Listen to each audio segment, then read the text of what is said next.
जैसा आप लोग जान रहे हैं कि इस समय बिहार में जो कोरोना का प्रकोप है और उसके बाद जिस तरह से अगर कोई काम करने की कोशिश कर रहा है और मदद करने की कोशिश कर रहा है तो सरकार उससे भी मदद करने नहीं दे रही है। आपके सामने अभी ताज़ा उदाहरण पप्पू यादव जी का है। संडे के दिन उनके खिलाफ वारंट निकाला जाता है, जबकि सुप्रीम कोर्ट की गाइडलाइन आई हुई थी कि कोरोना काल में किसी को भी गिरफ्तार न किया जाए। उसके बावजूद 5 घंटे तक यहाँ पे पटना में बिठाया जाता है प्रशासन द्वारा। पता नहीं किसके दबाव में पूरी प्रशासन एक्टिवेट हो जाती है और वारंट खोजा जाता है। हम लोगों की भी नेटवर्क है, हम लोगों ने भी पता किया कि वो 5 घंटे क्यों बिठाया गया था पटना में पप्पू यादव जी को, क्योंकि पुलिस के पास कोई पुख्ता वारंट नहीं था। अचानक से फिर मधेपुरा से इनको वहाँ के एसपी से बात होती है और पता चलता है कि वहाँ पे वारंट है, तो उनको बुलाने के लिए उनको 5 घंटा बिना कारण बिठाया गया। उसके बाद जब यहाँ से जमानत हुई तब उनको मधेपुरा ले जाया गया। ये केवल हैरेस करने का काम था। एक पूर्व सांसद, एक संविधान पद पे बैठा हुआ व्यक्ति और कम से कम 25 सालों का उनका जो राजनीतिक या संवैधानिक पद पे जो काम किया है उन्होंने, इस तरह के व्यक्ति के साथ अगर इस तरह की कुछ क्रूरता की जाती है, और मुझे तो शंका है कि कहीं ना कहीं उनकी हत्या का प्रयास चल रहा है बिहार के अंदर। कल मैं जिस तरह से दरभंगा गया था, उनके अस्पताल में मुलाकात मुझे नहीं करने दिए, जबकि कोई बड़ा इशू नहीं है। मेरे पास कोरोना बहुत नेगेटिव की रिपोर्ट है। मैं मुंबई से ट्रेवल करके अगर यहाँ आ सकता हूँ तो कोरोना का बहाना बना के किसी से उनसे मिलने नहीं दिया जा रहा है, और वहाँ पे क्या हो रहा है ये किसी को जानकारी नहीं हो रही है। तो कहीं ना कहीं मुझे ऐसी शंका है कि बिहार सरकार उनकी हत्या का पूरा कोशिश कर रही है। उनके इलाज के नाम पे उनकी कोई व्यवस्थाएं वहाँ पे नहीं है, और ये जो दुर्व्यवहार उनके साथ हो रहा है उसके खिलाफ हम लोग आवाज़ उठाने के लिए अब पूरे देश से जो एक्टिविस्ट हैं, चाहे आप दिल्ली से ले लीजिए, कन्याकुमारी से ले लीजिए, कश्मीर से ले लीजिए, पंजाब से ले लीजिए, अब सारे एक्टिविस्ट बिहार आएंगे और पप्पू यादव जी के लिए आवाज़ उठाएंगे। और हम संवैधानिक तरीके से पूछना चाहते हैं कि आखिर आपने किस आधार पर उनको गिरफ्तार किया है, और रात को 12 बजे कोर्ट खोलने की क्या जरूरत पड़ गई अचानक से, और जिस एरिया में उनको गिरफ्तारी होनी चाहिए, जिस एरिया में उनका अपराध है, जहां पे उनको गिरफ्तार किया गया है, वहां से नेपाल बॉर्डर पे ले जाने की क्या मंशा थी, और उस बैरक में रखा गया जहां से सांप निकल रहे हैं। तो ये जो कहीं ना कहीं उनका जो सरकार की जो उद्देश्य था वो बहुत स्पष्ट है कि हम ना काम करेंगे ना आपको करने देंगे। अगर कोई बिहार की जनता को बचाएगा तो उसको जेलों में डाल दिया जाएगा। तो एक छोटा संदेश हम तमाम सामाजिक कार्यकर्ताओं की तरफ से है कि आप जेल के दरवाजे खोलिए, हम लोग आ रहे हैं, हमें गिरफ्तार करिए।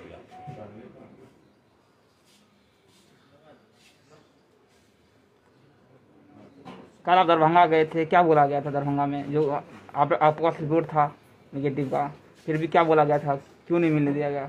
सर देखिए, कोरोना का कारण बताया जा रहा है, उनकी तबीयत अस्वस्थ है बताई जा रही है, लेकिन मेरा सवाल ये पूछना था कि हम लोगों का विषय ही पूरा बदल दिया गया है। अब सारे लोग पप्पू यादव पे फोकस हैं, लेकिन कोई रूढ़ी से सवाल नहीं पूछ रहा है कि वो एम्बुलेंस आखिर क्या हुआ।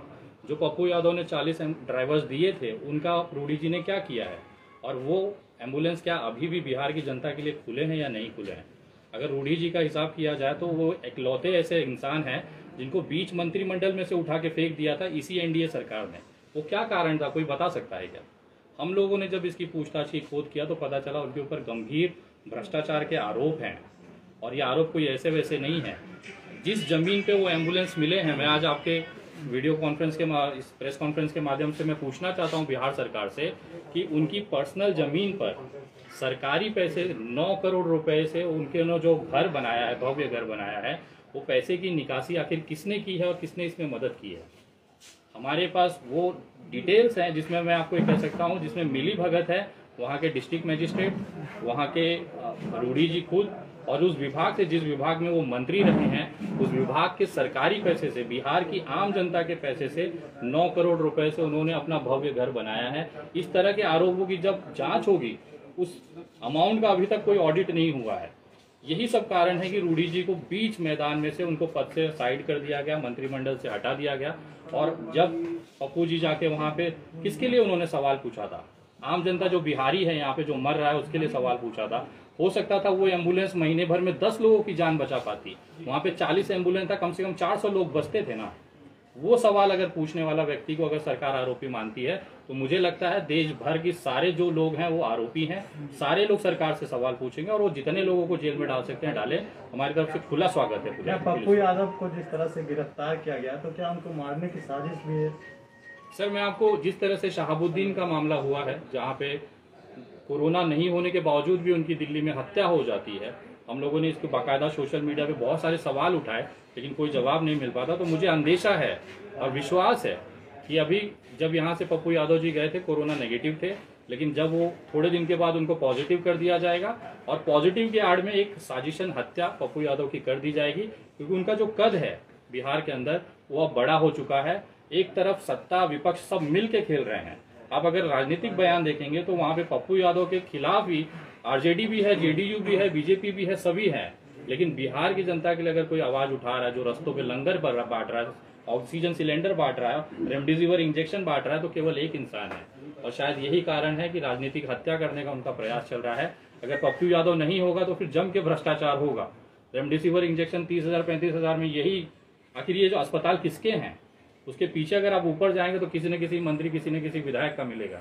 ये जो फायदा है, पैसा जो कीमत है, वो जनता की जान पे, लाशों पे कमाने का पूरा प्रोपोगेंडा है, पूरा तैयारी है, जिसमें रुकावट पप्पू यादव कर रहे हैं। और यही खामियाजा है कि आज वो जेल में है और कुछ दिनों बाद उनकी हत्या हो जाएगी। पप्पू यादव से मिलने तो नहीं दिया गया क्या? वहाँ के डॉक्टर से आपकी मुलाकात हुई क्या? कुछ वहाँ का माहौल है अस्पताल का? वहाँ जो अस्पताल के हालात है वो बद से बदतर है, टूटा हुआ अस्पताल है। क्या है वहाँ सर, के मैं अस्पतालों का हाल?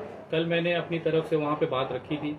अस्पताल में जिस तरह से उन्होंने, उनके जो वहाँ पे जो सहयोगी हैं या पुलिसकर्मी हैं, उनसे जब मैंने बात की तो उन्होंने बताया कि उनको पथरी, पेट में जहाँ किडनी है वहाँ पे उनको पेन है, बैक पेन है, लेकिन सीटी स्कैन के नाम पे, एक्सरे के नाम पे उस बड़े अस्पताल में, जिसको हम DMCH कहते हैं, वहाँ पे कोई फैसिलिटी नहीं है।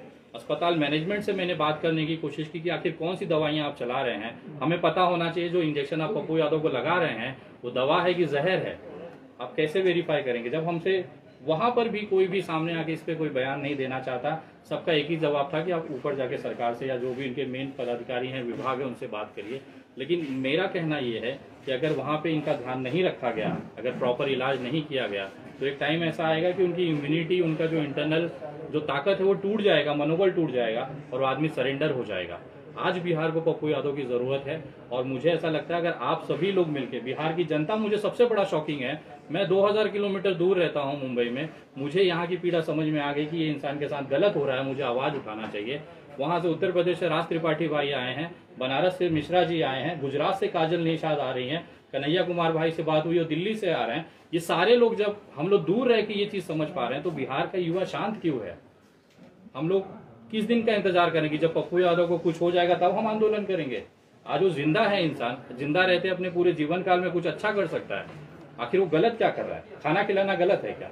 इंजेक्शन बांटना गलत है क्या? ऑक्सीजन देना गलत है क्या? अगर ये गलत है तो ऐसी गलती होनी चाहिए देश में। देश की जनता ऐसी गलतियां चाहती हैं। हमने देखा है यहाँ की विधायक हो, चाहे सत्ता दल हो, चाहे विपक्ष, उनकी औकात हमने देखी है कि भरे विधानसभा में गिरा गिरा के, कपड़े फाड़ फाड़ के, जूते चप्पलों से मारा गया विधायकों को। तभी भी ये विधायक जो अपने आप को विपक्ष कहता है, एकदम जीरो था, कहीं ग्राउंड पे नहीं दिख रहा था। तो आज हम उनसे उम्मीद ही नहीं कर सकते कि वो पप्पू यादव के मामले में आवाज भी उठा सकता है। तो ये कहीं ना कहीं खामियां जो है सरकार की या बिहार सरकार की, उसको दबाने की पूरी कोशिश है। लेकिन अब देश की जनता को आगे आना चाहिए और खासतौर पर बिहार की युवाओं से कहना चाहता हूँ कि अगर आज आप चुप रह गए तो कल को कोई भी पप्पू यादव आपको बचाने नहीं आएगा।